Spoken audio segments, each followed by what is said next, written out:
नमस्कार दोस्तों, मैं अनुज कुमार आपके अपने YouTube चैनल जागरण एकेडमी पर स्वागत करता हूं।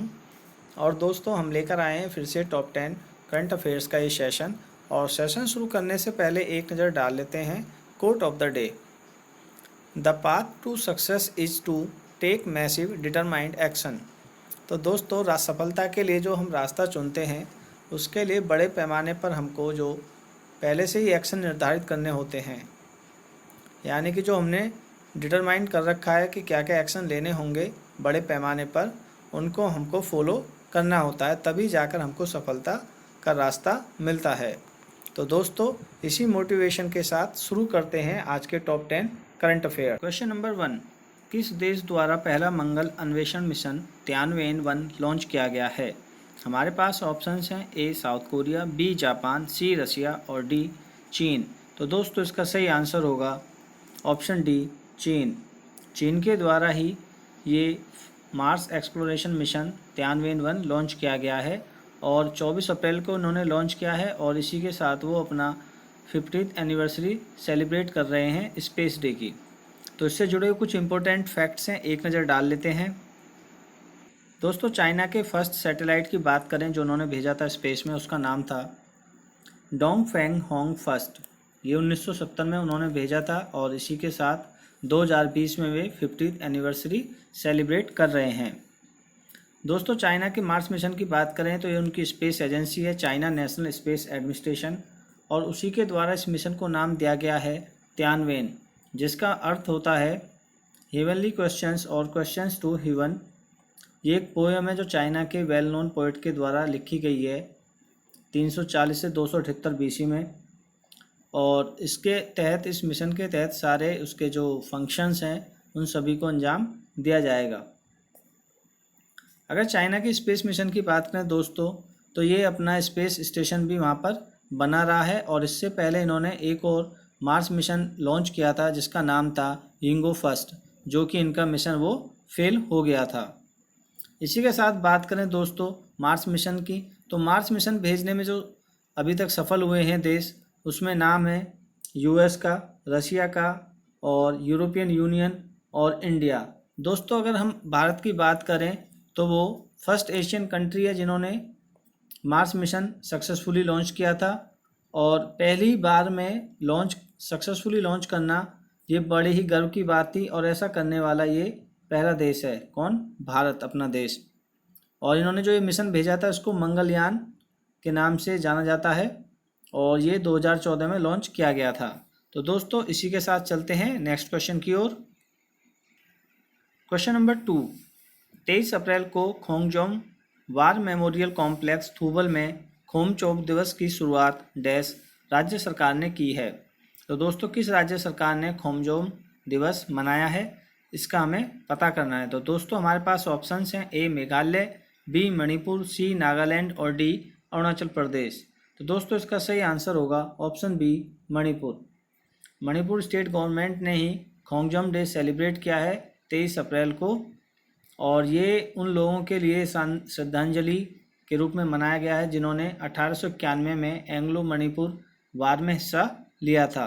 तो दोस्तों, इससे जुड़े हुए कुछ इंपॉर्टेंट फैक्ट्स हैं, एक नज़र डाल लेते हैं। दोस्तों, बात करते हैं खोंगजोम डे की, तो ये 1891 में एक युद्ध लड़ा गया था मणिपुर किंगडम और ब्रिटिश एम्पायर के बीच, जिसमें जो मणिपुर किंगडम थे वो हार गए थे, उन्होंने इस युद्ध को हार गए थे, और तभी से वहाँ पे ब्रिटिश रूल यानी कि ब्रिटिश शासन की स्थापना हो गई थी, और तभी से मणिपुर स्टेट गवर्नमेंट के द्वारा 23 अप्रैल को खोंगजोम डे सेलिब्रेट किया जाता है हर साल। तो दोस्तों, बात करते हैं मणिपुर की। इसकी स्थापना हुई थी 21 जनवरी 1972 में। कैपिटल है इम्फाल और गवर्नर हैं नजमा हेपतुल्ला जी और चीफ मिनिस्टर हैं एन बीरेन सिंह। तो दोस्तों, इसी के साथ चलते हैं नेक्स्ट क्वेश्चन की ओर। और अगर हमारा वीडियो सेशन आपको अच्छा लग रहा है, हेल्पफुल है आपके लिए, तो प्लीज़ हमारे अपने यूट्यूब चैनल जागरण एकेडमी को सब्सक्राइब कीजिएगा और बेल आइकन को प्रेस कीजिएगा ताकि आपको मिलते रहें latest updates top 10 current affairs के। तो चलते हैं नेक्स्ट क्वेश्चन की ओर। क्वेश्चन नंबर 3, किस बीमारी के लिए शिल्पा मेडिकेयर लिमिटेड द्वारा ब्रांड दासदिल नाम से दासतिनब ड्रग विकसित किया गया है? तो दोस्तों हमारे पास ऑप्शंस हैं A blood cancer, B lung cancer, C Alzheimer disease और डी ट्यूबरक्लोसिस। तो दोस्तों इसका सही आंसर होगा option A blood cancer. Shilpa Medicare Limited ने एक ड्रग डेवलप किया है जिसको दासिल ब्रांड से सेल करेंगे। और दोस्तों ये ब्लड सेल कैंसर में बड़ी ही उपयोगी दवा है और बहुत ज़्यादा सस्ती है as compared to standard version. तो दोस्तों इससे जुड़े कुछ इंपॉर्टेंट फैक्ट्स हैं, एक नज़र डाल लेते हैं। शिल्पा मेडिकेयर के द्वारा ये एंटी कैंसर ड्रग है दासाटिनिब, जिसकी अगर मंथली थेरेपी कॉस्ट की बात करें तो ये मात्र 6,440 में उपलब्ध होगा। दोस्तों इसको इन्होंने एक ब्रांड के नाम से लॉन्च किया है जिस ब्रांड का नाम है दासासिल। और दासासिल की बात करें दोस्तों तो ये सभी डोजेज में अवेलेबल होगा, जैसे 20 mg, 50 mg, 70 mg और 100 mg टैबलेट्स में।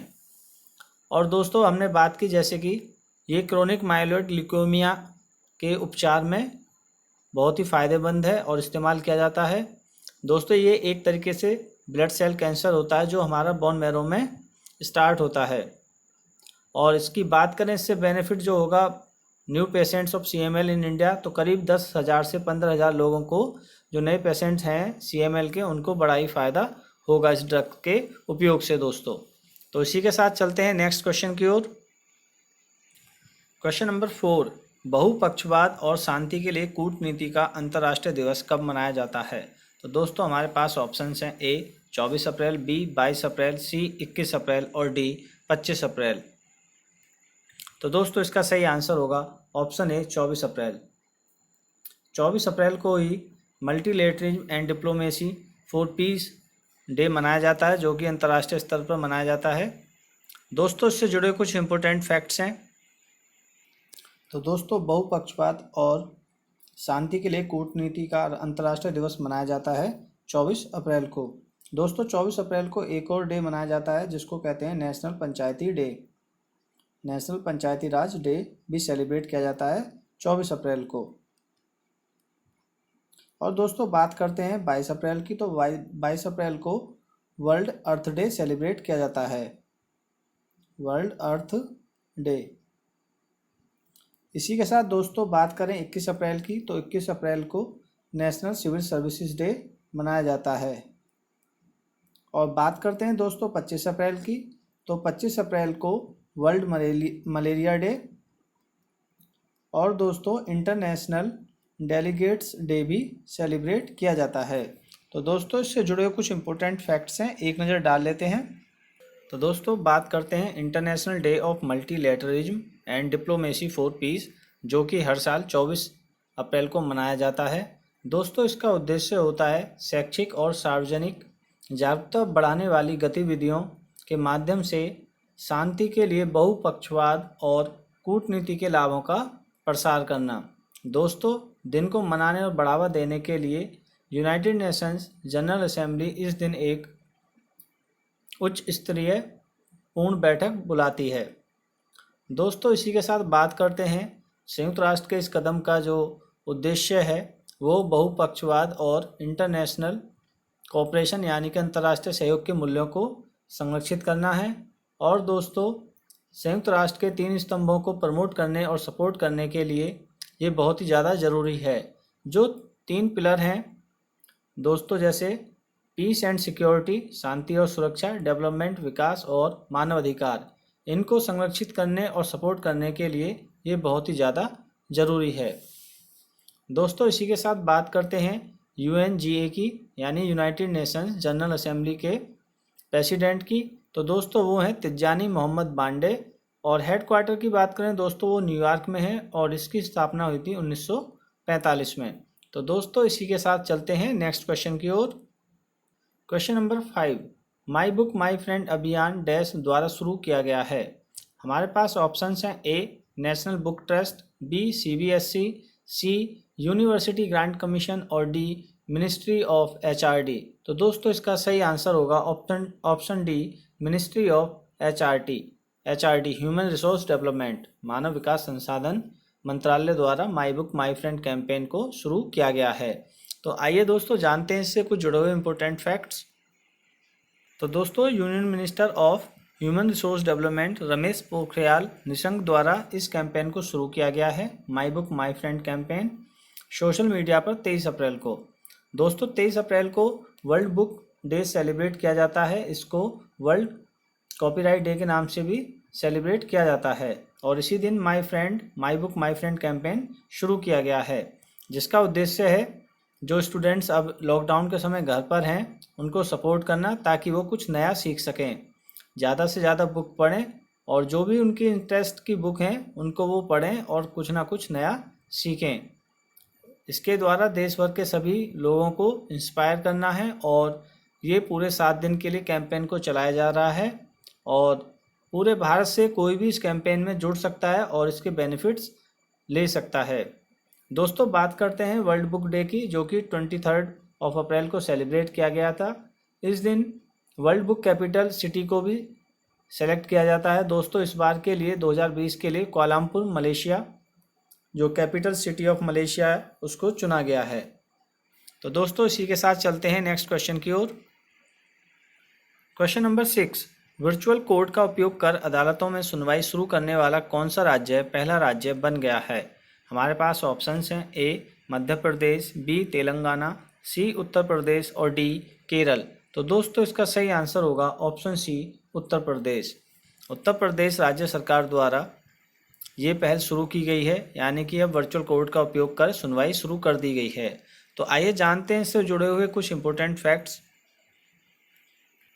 दोस्तों सुप्रीम कोर्ट के निर्देशानुसार वीडियो कॉन्फ्रेंसिंग सिस्टम को डेवलप करना था और इसी के तहत इलाहाबाद हाई कोर्ट ने एक ऐसा सॉफ्टवेयर तैयार किया है जिसके द्वारा हाई कोर्ट और जितने भी डिस्ट्रिक्ट कोर्ट्स हैं राज्य के उन सभी में वीडियो कॉन्फ्रेंसिंग के द्वारा केसों की सुनवाई की जा सके, यह सुनिश्चित किया गया है। और दोस्तों ये एक ऐसा सिस्टम सॉफ्टवेयर है जिसमें इंटरनेट की कनेक्टिविटी की भी आवश्यकता नहीं है और ऐसा करने वाला उत्तर प्रदेश पहला राज्य बन गया है, यानी कि इन हाउस फैसिलिटी वो वर्चुअल कोर्ट्स की प्रदान करने वाला पहला राज्य बन गया है।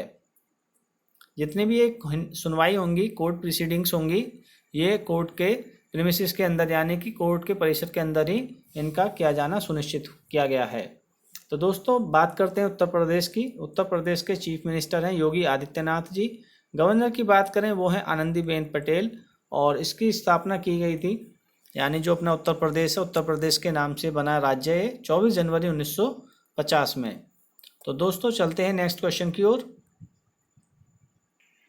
क्वेश्चन नंबर 7, केंद्रीय सतर्कता आयुक्त किसे नियुक्त किया गया है, यानी कि सेंट्रल विजिलेंस कमिश्नर किसे नियुक्त किया गया है? हमारे पास ऑप्शंस हैं, ए अजय भूषण पांडे, बी पंकज पटेल, सी अजय त्यागी और डी संजय कोठारी। तो दोस्तों बात करते हैं इनकी, तो सीवीसी नियुक्त किया गया है संजय कोठारी को। तो दोस्तों इसी के साथ बात करते हैं अजय भूषण पांडे की, जो कि एफसी हैं यानी फाइनेंस सेक्रेटरी हैं, वित्त सचिव। पंकज पटेल की बात करें तो दोस्तों ये फिक्की के अध्यक्ष हैं और अजय त्यागी की बात करें तो दोस्तों ये सेबी के अध्यक्ष हैं और संजय कोठारी जिन्हें अभी हाल ही में सीवीसी सेंट्रल विजिलेंस कमिश्नर नियुक्त किया गया है। तो दोस्तों इससे जुड़े कुछ इंपॉर्टेंट फैक्ट्स हैं, एक नज़र डाल लेते हैं। तो दोस्तों बात करते हैं सीवीसी कमिश्नर जो हाल ही में चुने गए हैं संजय कोठारी, जिनको अपॉइंट किया गया है। दोस्तों ये रिटायर्ड ब्यूरोक्रेट हैं और इनको अभी शनिवार को एक ऑफिशियल शपथ दिलाई गई थी as an central vigilance commissioner. दोस्तों बात करते हैं इससे कुछ थोड़ा सा कॉन्फ्लिक्ट भी हुआ था, क्योंकि जो हाई प्रोफाइल यानी हाई पावर्ड जो कमेटी है जिसको लीड करते हैं प्रधानमंत्री नरेंद्र मोदी जी, उनके द्वारा इनका अपॉइंटमेंट निश्चित किया गया था दोस्तों। लेकिन एचपीसी की बात करें तो इसमें कांग्रेस लीडर भी शामिल हैं जिनका नाम है अधीर रंजन चौधरी। और दोस्तों इन्होंने इनके अपॉइंटमेंट को लेकर यानी मिस्टर कोठारी के अपॉइंटमेंट को लेकर ऑब्जेक्शन दिया था, क्योंकि ये इससे पहले जो प्रेसिडेंट हैं हमारे रामनाथ कोविंद जी उनके सेक्रेटरी थे। और दोस्तों प्रेसिडेंट की बात करें तो वो अपॉइंटिंग अथॉरिटी होते हैं किसके लिए, सीवीसी के लिए। इसी बात को लेकर थोड़ा सा कॉन्फ्लिक्ट आया था, लेकिन अमित शाह जी ने वो वोट कास्ट कर दिया और उनके मेजोरिटी के साथ ही मिस्टर कोठारी सीवीसी अपॉइंट कर दिए गए। दोस्तों इससे पहले इनकी बात करते हैं, तो इनसे पहले जो थे, तो दोस्तों बात करते हैं रामनाथ कोविंद जी के सेक्रेटरी की। तो अब चूंकि ये तो चुन लिए गए हैं सीवीसी, सेंट्रल विजिलेंस कमिश्नर, तो इनके स्थान पे Assam Meghalaya IAS officer KD Tripathi को राष्ट्रपति जी का नया सेक्रेटरी नियुक्त किया गया है। बात करते हैं सीवीसी की। इसकी स्थापना हुई थी 11 फरवरी 1964 में और इसका मुख्यालय है नई दिल्ली में। तो दोस्तों इसी के साथ चलते हैं नेक्स्ट क्वेश्चन की ओर। क्वेश्चन नंबर 8, सिंगापुर स्थित कैलेडियम इन्वेस्टमेंट ने किस बैंक में अपने हिस्सेदारी को 4.49% तक बढ़ाया है? तो दोस्तों हमारे पास ऑप्शंस हैं, ए कैनरा बैंक, बी बंधन बैंक, सी आईसीआईसीआई बैंक और डी एचडीएफसी बैंक। तो दोस्तों इसका सही आंसर होगा ऑप्शन बी बंधन बैंक। तो चलिए इससे जुड़े हुए कुछ इंपॉर्टेंट फैक्ट्स पर नज़र डाल लेते हैं। तो दोस्तों सिंगापुर की कैलेडियम इन्वेस्टमेंट कंपनी है जिसने बंधन बैंक में 1.1% अपना बढ़ा दिया है स्टेक में, और इसी के साथ ही अब ये पार्टनरशिप हो गई है 4.49% की। और जो उसके शेयर्स हैं बंधन बैंक में कैलेडियम इन्वेस्टमेंट के, तो दोस्तों वो हो गए हैं उसके 7.2 करोड़ शेयर्स। बंधन बैंक की बात करें दोस्तों, इसका मुख्यालय है कोलकाता पश्चिम बंगाल में, और एमडी एंड सीईओ हैं इसके चंद्रशेखर घोष। और टैगलाइन की बात करें दोस्तों बंधन बैंक की, वो है आपका भला सबकी भलाई। तो दोस्तों इसी के साथ चलते हैं नेक्स्ट क्वेश्चन की ओर। क्वेश्चन नंबर 9, विश्व मलेरिया दिवस किस दिन मनाया जाता है? हमारे पास ऑप्शंस हैं, ए 21 अप्रैल, बी 22 अप्रैल, सी 24 अप्रैल और डी 25 अप्रैल। तो दोस्तों बात करते हैं 21 अप्रैल की। तो दोस्तों 21 अप्रैल को नेशनल सिविल सर्विसेज डे मनाया जाता है। 22 अप्रैल की बात करें दोस्तों, वर्ल्ड अर्थ डे मनाया जाता है। और 24 अप्रैल की बात करें दोस्तों, international day of multilateralism and Diplomacy for piece मनाया जाता है, यानी IDMD4P। और दोस्तों 25 अप्रैल की बात करें तो 25 अप्रैल को वर्ल्ड मलेरिया डे सेलिब्रेट किया जाता है। इसी के साथ दोस्तों इंटरनेशनल डेलीगेट्स डे भी सेलिब्रेट किया जाता है। इंटरनेशनल डेलीगेट्स डे भी सेलिब्रेट किया जाता है। तो आइए दोस्तों इससे जुड़े कुछ इंपॉर्टेंट फैक्ट्स हैं, एक नज़र डाल लेते हैं। दोस्तों वर्ल्ड मलेरिया डे हर साल 25 अप्रैल को मनाया जाता है, और सेलिब्रेट करने का मुख्य कार्य यह होता है, मुख्य उद्देश्य लोगों में जागरूकता लाना ताकि वो मलेरिया के खिलाफ लड़ सकें। और दोस्तों 2020 की जो थीम थी वो थी zero malaria starts with me. और इसी के साथ कुछ इंपॉर्टेंट फैक्ट्स हैं, जैसे WHO के हेडक्वार्टर्स की बात करें दोस्तों मुख्यालय की, वो है जेनेवा स्विट्ज़रलैंड में, और इसके डायरेक्टर जनरल हैं टेड्रोस एधानोम। तो दोस्तों इसी के साथ चलते हैं नेक्स्ट क्वेश्चन की ओर। क्वेश्चन नंबर 10, हाल ही में पूर्व क्रिकेट खिलाड़ी ग्रीम वाटसन का निधन हो गया है, वे किस देश के थे? हमारे पास ऑप्शंस हैं, A England, B New Zealand, C Australia और डी आयरलैंड। तो दोस्तों इसका सही आंसर होगा ऑप्शन सी ऑस्ट्रेलिया। इससे जुड़े हुए कुछ इंपॉर्टेंट फैक्ट्स हैं, एक नज़र डाल लेते हैं। दोस्तों बात करें ग्रेम वाटसन की, तो ये ऑस्ट्रेलिया के क्रिकेटर थे और ऑलराउंडर फॉर्मेट में क्रिकेट खेलते थे। दोस्तों इनकी जो मृत्यु हुई है यानी डेथ हुई है वो 75 वर्ष की आयु में हुई है 24 अप्रैल को, और ये कैंसर बीमारी से ग्रस्त थे। दोस्तों इन्होंने ऑस्ट्रेलिया के लिए 5 टेस्ट मैच खेले हैं और 2 अंतर्राष्ट्रीय एक दिवसीय मैच खेले हैं। दोस्तों बात करें इनके बहुत ज़्यादा योगदान की, तो वेस्टर्न ऑस्ट्रेलिया शीफील्ड शील्ड इन्होंने जीती थी 1972, 73 और 75 में, उसमें इन्होंने महत्वपूर्ण रोल अदा किया था। तो दोस्तों अगर आपको ये हमारा वीडियो सेशन पसंद आया हो और ये वीडियो सेशन आपके लिए हेल्पफुल रहा हो, तो प्लीज़ हमारे चैनल को सब्सक्राइब कीजिएगा और बेल आइकन को प्रेस कीजिएगा ताकि आपको लेटेस्ट अपडेट्स टाइमली मिलते रहें। और इसी के साथ ज़्यादा से ज़्यादा लाइक कीजिएगा, शेयर कीजिएगा और कमेंट्स कीजिएगा। और सभी से मेरी अपील है, लॉकडाउन के समय में निर्देशों का पालन करें, घर पर रहें, सुरक्षित रहें, और फिर मिलते हैं नेक्स्ट वीडियो में टॉप 10 करंट अफेयर्स के साथ।